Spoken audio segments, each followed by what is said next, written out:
Rama, Rama Rama.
His Divine Grace Savaya Chalana Dr.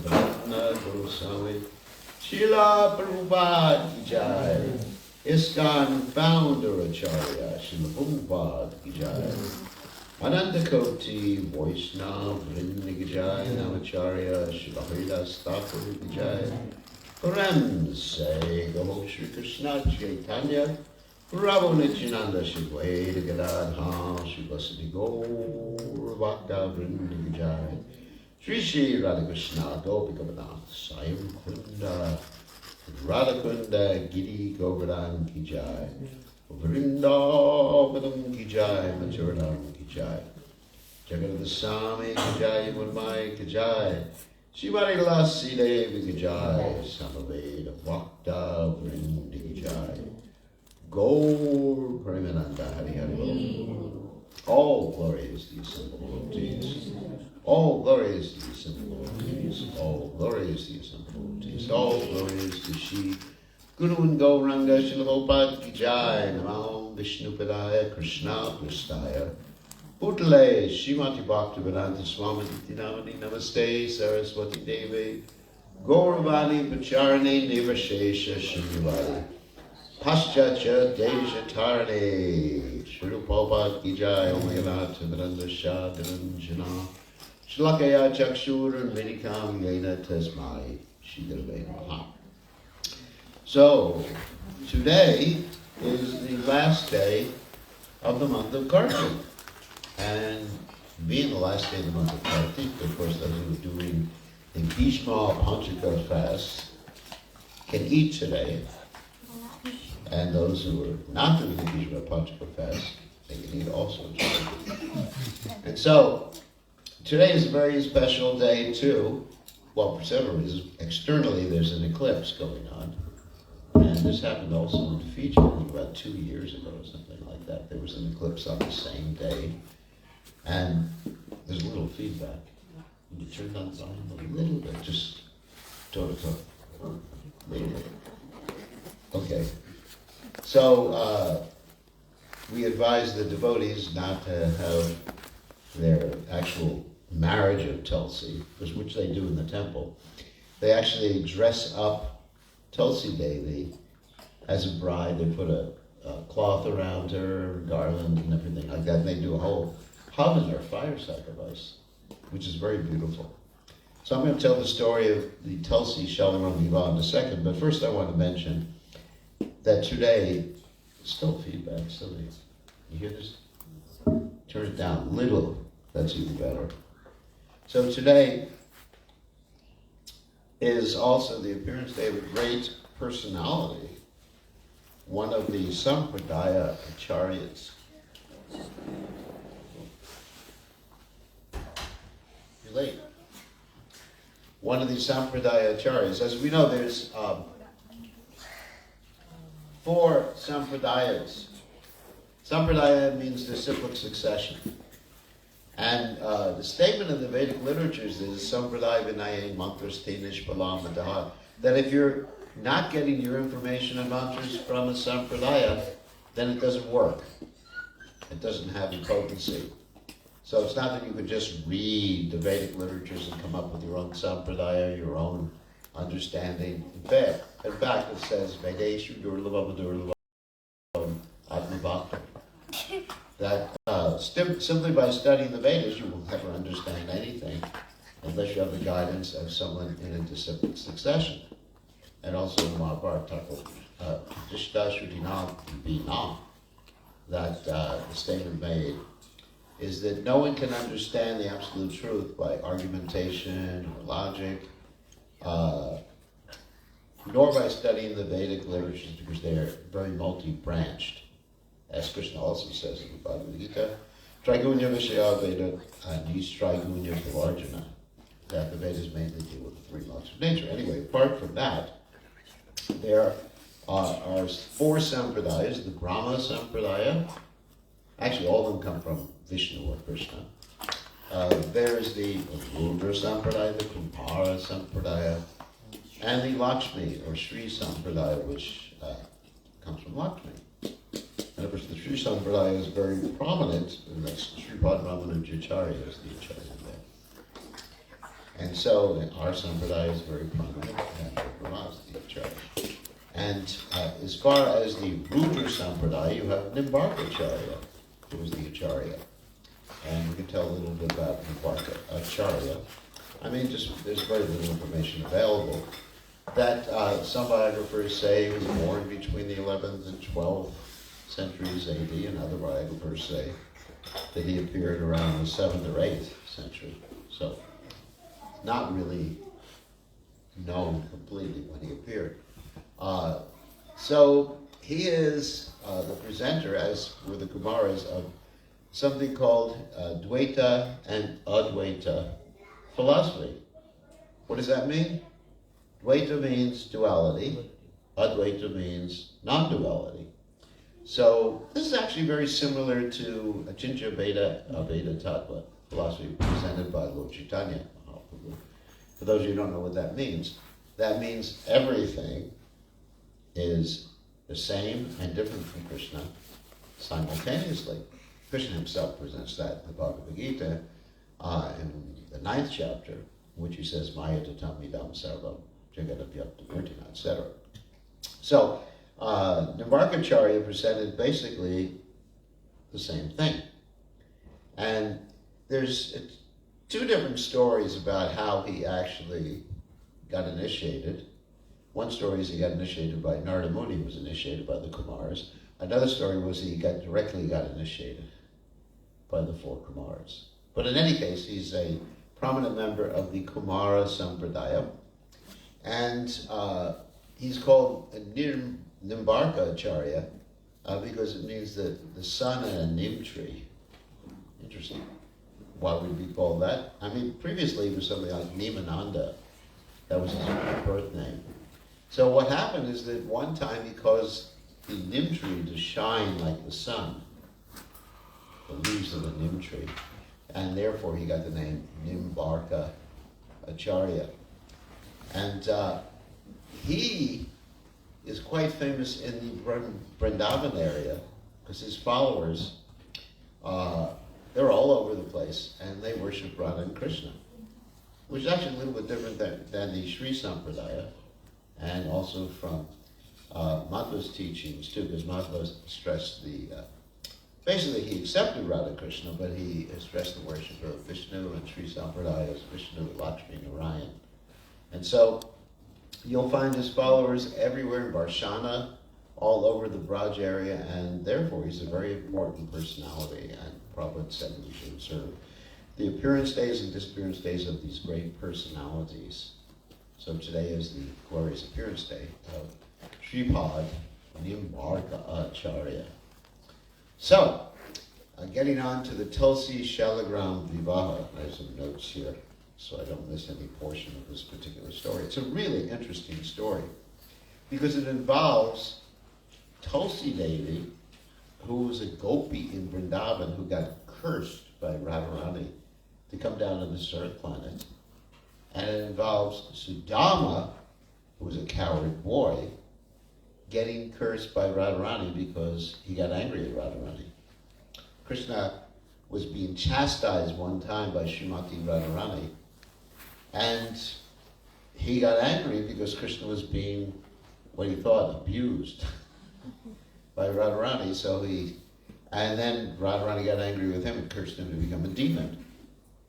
So you have two associates of the Supreme Personality of Godhead and Srimati Radharani. And Tulsi is actually an expansion of Srimati Radharani, getting cursed. And you may say, wow, how can they leave Goloka Vrindavan? Well, this is a plan by Krishna. Sometimes you find devotees getting cursed. Of course, you have that story of Jai and Vijay, who got cursed by the four Kumaras to come down to this earth planet so that Krishna would have a good fight. Hiranyakashipu, Hiranyaksha, isn't it? Kumbha, Karna, Ravana, isn't it? Dantavakra, Shishupal. You have all these wonderful Varaha like that, and also yes, I said Hiranyakashipu already. So Krishna, when he comes down, he wants to have some friends around to fight with or have a relationship. This story involves a fight too, but a very interesting fight in which Krishna is extremely tricky. As we know from the Mahabharata, Krishna plays a lot of tricks to accomplish his purpose of Paritranaya Sadhana Vinishaya Chadushkritam. Like, for example, we have Krishna telling Duryodhana, when Duryodhana was going to see his mother in the final days of the battle, and Duryodhana was going to become completely invulnerable because his mother was going to look at his body and he was going to turn his body into like iron or steel. And Krishna said to him, you should not go before your mother naked. You know, very, very tricky person Krishna is from his very birth. So this is so wonderful, understanding the nature of God. And the Krishna consciousness understanding, we have God not simply sitting up there on a throne judging everybody, but Krishna, or God, having the same qualities that people have in this earth planet, and that's where all the qualities come from anyway.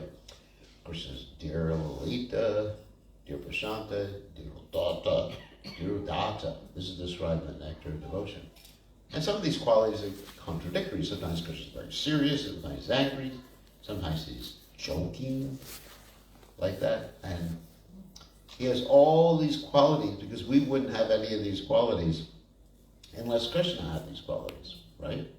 As Krishna says in the Gita, Aham Sarvasya Prabhu That doesn't mean only the universes come from it. Only this, external stuff comes from it, but the qualities, the playfulness, like Krishna takes various incarnations. For example, he becomes a fish or a tortoise to play. That's technically called Leela. Everyone's heard of the word Leela? Leela means play. And whatever we do, generally it's not play. We're forced to act.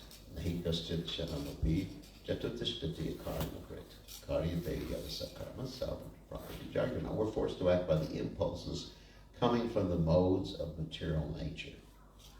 So, here's the story. Very interesting story. So they were both cursed. And so, just to make a long story short, because there's a lot of names here I wouldn't remember otherwise, there were two personalities who were worshiping Lakshmi, and Dharma Dvaja and Kusha Dvaja performed austerities. They were married. And actually Dharma Dvaja and his wife Madhavi gave birth to an expansion of Lakshmi, who was Tulsi Devi. And she remained in the womb of her mother for 100 celestial years. That's a long time. That's like millions and millions of years. And her qualities are described in the Puranas. This story is from the Puranas. It's not simply some, story that came about like we talked about before. Sometimes you find different stories that come about.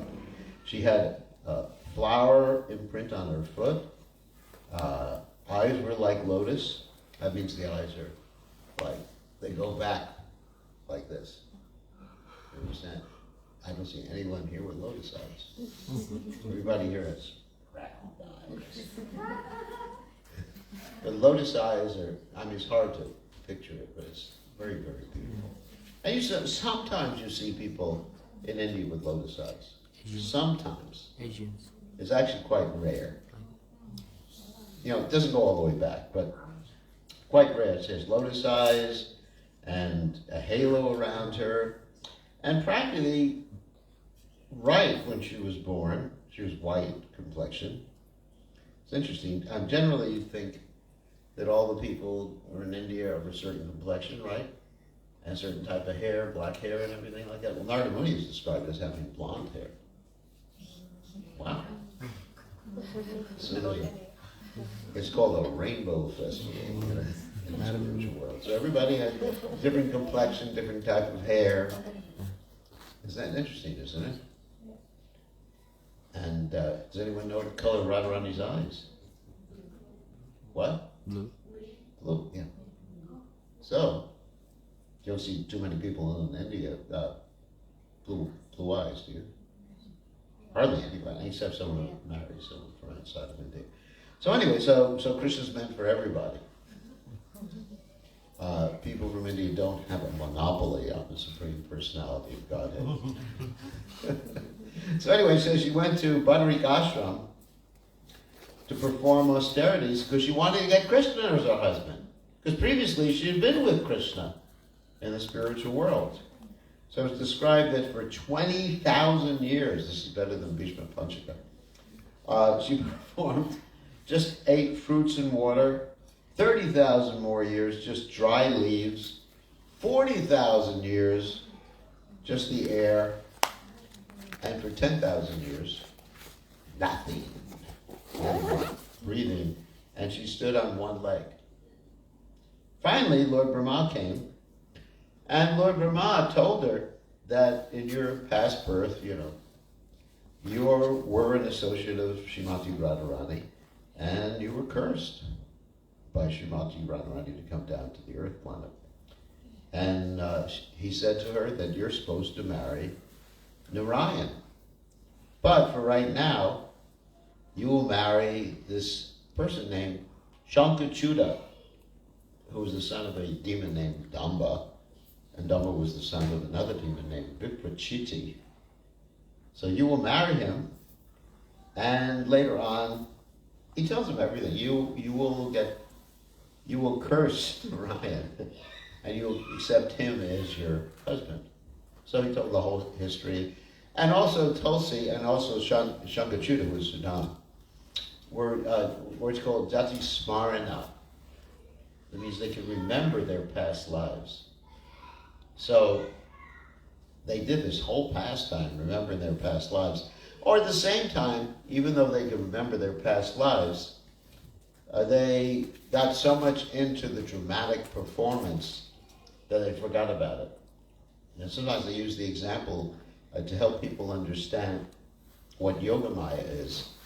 That I tell people that sometimes you're so absorbed in something. For example, let's say you're watching a Bollywood movie. Some of you may watch Bollywood movies.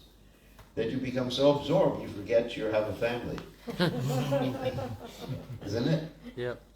You just start crying. I mean, complete illusion. You start crying to see some couple like get separated and finally get married in the train station in Delhi. So, and you forget. You know, we get absorbed in different things. We forget who we are sometimes. Especially in Krishna's Maya energy, we become absorbed. So anyway, so she forgot. So basically, this was predicted that they would get married. So here is Shankachuta, who was also performing austerity at the same time. And Lord Brahma appeared, and Lord Brahma gave him an amulet. An amulet so that he would remain invulnerable, invincible. Nobody could conquer him. Interesting, isn't it? And Lord Brahma said that as long as your wife is chaste to you, and you have this amulet, nobody can kill you. So he became very, very powerful at that particular point. And eventually, he marries Tulsi Devi. And he says to her, and she says to him, that we were sent by Lord Brahma to get married to each other. And Brahma appears, and he says, you should marry her immediately. And so they have this type of marriage called the Gandharva marriage. There's different types of marriage in the Vedic system. There's the normal vivaha, which we do, which is the Rakshasa marriage, which Krishna did and Arjuna did, where you kidnap your wife. That just takes 5 minutes. And then there's the Gandharva marriage, where you just Run away. exchange garlands. That just takes 5 minutes too. Like Shantanu and Ganga Devi, they had that type of marriage. He agreed to anything she would do, anything she would say. And so that's called a Gandharva marriage. So Tulsi got married to Shankachuta through this Gandharva marriage. And what happened is they enjoyed the kingdom, because by that time Shankachuta had got control because of his power and invulnerability. He had gotten control of all the heavenly planets too. So they enjoyed for 4,300,000, not these 4 million, no, actually 4 billion. So years. It's a long time. They were really enjoying like anything. So the demigods, as usually happens, when there's a problem, who do they go to? Did anyone know? Vishnu. Who? Vishnu. Brahma. No, they go to Lord Brahma. And Lord Brahma goes to Lord Vishnu. And so what happens is that Lord Brahma goes to Lord Vishnu, and Vishnu says that, I'll take care of this. I will take care of it. I will arrange to violate Tulsi's chastity and also take away the amulet that he has. So what happens is there's all sorts of fights that are described in the Puranas between Shankachuta and the demigods. They're really interesting fights. There's Lord Shiva fighting him, Kartikeya, the Vasus, Aditya, Indra, Agni, Bhadrakali. So many different, this is why there were 300,000 Akshahini forces fighting on both sides between each other. Amazing battle. And Bhadrakali was going to kill him. And she pulled out her trident ultimately. And what happened is that she heard a voice and said, I'm Lord Brahma, I gave him the benediction, he can't be killed, so hold back from that. And so then, fight between him and Kali, him and Lord Shiva. And so, finally, Lord Vishnu appears, and he says, I'm going to take care of this. And he takes the form of an old Brahmin. So the interesting thing is these demons, like Shankachuta, were actually Vedic demons, so they actually respected Brahmins. Like Bali Maharaj, you all know the story about Bali Maharaj. When the Brahmin boy Vamandev appeared before him, he was ready to offer everything to Lord Vamandev. So what happened is that Lord Vishnu came as a very old Brahmin, and then he actually took the amulet away. He begged for the amulet, and Shankachuta gave the amulet. Also, you find a similar story with Karna. Karna had these, earrings and this vest, the golden vest that would always protect him, kavacha, And then Indra came as a Brahmin, and he begged it from him, and Karna actually, respecting the Vedic culture, cut it all off his body. And that's how strong the culture is receiving gifts. Even Jarasandha, when he was approached by Krishna and Bhimsen and Arjuna, dressed as Brahmanas, Jarasandha agreed to give them charity, and he accepted the charity they wanted, which was to fight with them, to have a wrestling match with them. Of course, he was ultimately killed by Bhimsen. So, anyway, this is the story. So he gave away his amulet, and then what happened after that point is that Lord Vishnu took on the form of Shankachuta, and he went to Tulsi Devi, and he said to her, actually nobody won. We basically had a treaty, so I'm back home. And he had a relationship with her. And as soon as he had a relationship with her, it's very interesting that Lord Shiva fired a trident, and the trident's name was Vijaya, and the trident was as bright as 100 suns, 14,000 cubits long. Cubits about this big, like this, 14,000 long, 100 cubits wide. Shankachuta sees it coming. He sits in a yoga posture, meditates on Krishna's feet, and killed. And it's interesting that Shankachuta's bones get tossed in the ocean, and the bones became conch shells. And that's why the conch shell, even though it's a bone, is considered holy, right? We blow on the conch shell. And so it's stated that holy water that's offered in a conch, this is from the Puranas, is sacred, like the sacred river Ganges. And holy water can be offered to everyone, once it's offered to Krishna, and a conch being blown indicates Lakshmi is there. But if lower class, we're talking about people who are not following Krishna consciousness, people who are acting as collectors, we're not talking about the caste system. If lower class people who are, let's say, doing low class activities like eating meat, blow conch shell, Lakshmi gets annoyed and runs away. That's probably why you shouldn't go to a temple where they have people not following regulated principles, blowing conches or doing arti. Because then you'll lose all your opulence. I mean, I know everyone is very concerned with having enough Lakshmi. So anyway, so the bones became very, very auspicious. Sudam regained his original form with jewels, chariot, etc., etc., etc. And coward boys, all the coward boys as associates, and they all flew back to the spiritual world.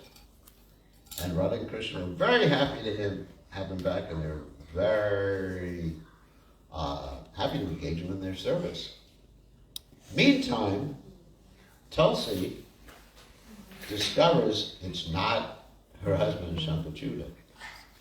It's that rascal Krishna. And she gets so angry, and these are the quotes. I'm going to read some quotes from the Puranas. She says, "Who are you? I'm going to curse you." And Lord Vishnu assumes his regular form, forearms and everything like that.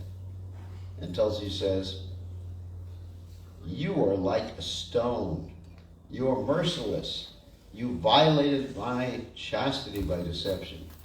And this means you have killed my husband. You are merciless, my Lord. Your heart is like a stone. Therefore, I curse you to become a stone. Those who call you holy are undoubtedly wrong. Your devotee committed no offense, and yet for the sake of others you killed him. Why?" And here's Lord Narayan's explanation. I'm going to just read this. It's very beautiful. "O exalted one, you performed austerities for a long time to get me as your husband. And Shankachuta also performed austerities for a long time to get you as his wife. By that austerity, he fulfilled his wish. It was then necessary for me to fulfill your wish. For this reason, I did what I did." So Lord Vishnu is reminding her that she did perform austerities to get Lord Vishnu as her husband. "Now, leave your earthly body and assume a spiritual body and be married to me. Be like Lakshmi. Your body will become famous as the river known as Gandaki." This was the Gandaki River. "A virtuous, pure, and transparent river in this holy land of India. Your hairs will be transformed," so here's the explanation of Tulsi Devi, "into holy trees.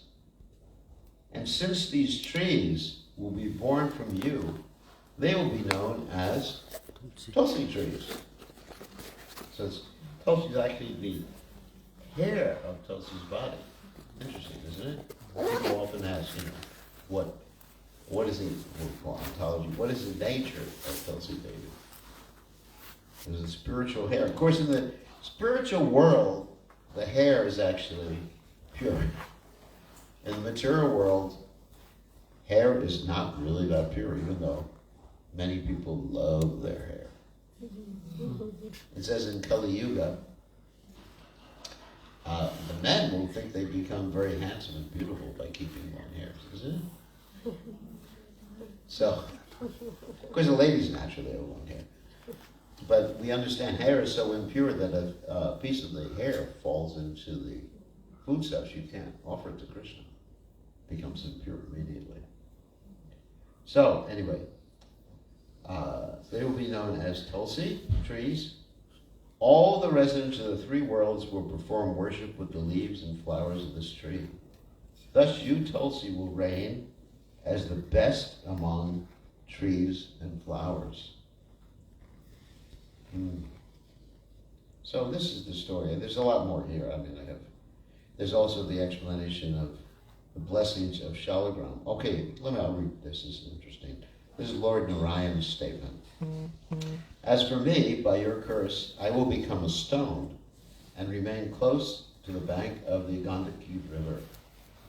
Millions of worms, these Brajakata worms, with their sharp teeth will make convolutions or rings in the stones, and that's called chakras, representing me. They will be known as shalagrams, or sacred stones." And there's a whole explanation of the Puranas about how you can tell what type of shalagram represents, or manifests, actually, manifests different forms of the Supreme Personality of Godhead, Krishna. So today, and so in many temples, they actually do this whole marriage ceremony between Shalagram and Tulsi. It's a very beautiful ceremony, and today we are remembering this particular ceremony and celebrating the last day of the month of Kartika. So that's what I want to talk about tonight. So, anyone have any questions before we do the last Dhammadarashada of the month? Questions? Yes, Ramanuj. Sometimes devotees would like to worship Shaligram, but generally it's it that the Guru gives the Shaligram? Yeah, first of all, to worship Shaligram, or to worship Govardhan, or to worship Radha and Krishna, one has to get permission. And we find there, people commit a lot of offenses against Shaligram. It's actually quite a complicated procedure to worship Shaligram. And it's done in the mood of Vaidhi. Vaidhi Bhakti means, rules and regulations like that. So, what I've seen in many cases is that devotees acquire the Shaligram Shila sometimes without permission from their spiritual master. And then they give the Shaligram Shila away eventually. And then they tell the other person, so the person will accept, oh, Shaligram wants to come to you. But actually, the point is Shaligram, they want to give Shaligram away. Because the worship, we were talking about this earlier with Daoji, to conduct proper worship, especially of, the higher standard types of worship. I mean, Gauranatai, you can have them on the altar and chant Hare Krishna, leave some nuts and fruits for them during the day. But Shaligram, and even the Govardhan worship, has to be done with attention. Just like today, I brought my Govardhan Shilas here because we wanted them to eat. It's not that I can just leave them at home and say, I'm going to eat. And you just have to, you can just have a banana or like whatever you like. You go to the kitchen yourself and get whatever you want from the kitchen. Krishna could do that. Steal the butter if you want. So, it's, I think in general people are not realizing the seriousness of, in general worship, not just, we're talking about deity worship. And Shaligram is very, very serious worship. And it's serious, you can't neglect it. Many devotees carry Shaligram and they worship nicely. And I've seen some devotees have 2 or 3 Shaligram, 2,000 or 3,000 Shaligrams. And Prabhupada actually stressed the preaching of Krishna consciousness too. We don't want to get so involved in these things. Of course, it's all right for a householder under, with instructions from his spiritual master, guidance from the spiritual master to have Shaligrams or Govardhan like that. But generally, deity worship should be kept quite simple at home. And Prabhupada wanted the devotees to mainly concentrate on worship in the ISKCON temples. Because as we've been talking about previously, we have our movement. Movement means to move, push forward Krishna consciousness, right? Move, not just remain static. And move means bringing more devotees, happier devotees into the Krishna consciousness movement. And in order to do that, we require to cooperate and work together like that. And so, you got the temples or, different sanghas like that. So one has to maximize the preaching potential. So this is very, very important. So yes, I don't generally advise people to worship Shaligram. I don't. Unless they're super, super Brahminical. And they stay home all day long or for a lot of the day and do this elaborate puja every day. But, sometimes devotees, they just want to have something on their altar. And anyway, not to criticize, if someone's qualified, they're qualified. If someone has permission to do there, that's fine with me. So, good question. Good question. Prabhupada generally wanted Gauranatai because Gauranatai are teaching us the Sankirtan, which is, Kali Kalera Dharma Krishna Nama Sankirtan, Krishna Shakti Vanana Ye Tari Pravartana, Ekon Dharma. And Kali Yuga, the real Dharma is Krishna Nama Sankirtan. Everything else is meant to assist the Sankirtan, which means the congregational chanting of the Lord's holy names, or absorbed chanting of the Lord's holy names. So we have to see how everything is assisting. Does that make sense? Okay, who else has a question? Questions, comments, arguments? No? Everyone's eating, so they're all peaceful. Right? So we have Damodar Ashika now? Okay. Oh, what's that? All glories through divine grace to the Prabhupada, Ki Jai. Where are we going to do it? Here?